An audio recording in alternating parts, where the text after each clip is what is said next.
This is the Lone Crater YouTube. We hope this video helps. In this video, I will explain how to play Valorant on Shadow PC. First, make sure your internet connection is robust, aiming for at least 15 megabits per second download speed for optimal performance.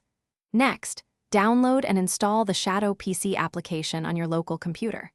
Once installed, simply log into your Shadow PC account to access your powerful virtual machine.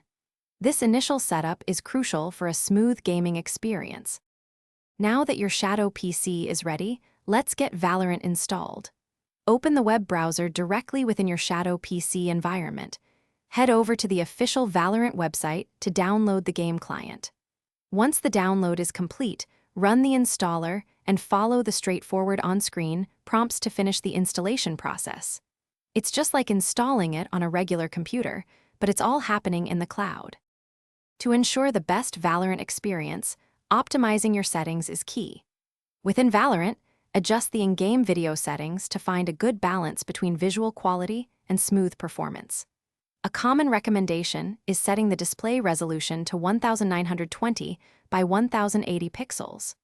Also, remember to close any unnecessary background applications running on your Shadow PC to free up valuable resources for the game. With everything set up, you're ready to launch Valorant directly from your Shadow PC desktop and dive into the action. If you encounter any lag or performance issues, first check the stability of your local internet connection. A consistent connection is vital for cloud gaming. Should problems persist, don't hesitate to reach out to Shadow PC's dedicated support team for further technical assistance. Enjoy your game. Thanks for watching. Consider subscribing if we helped you.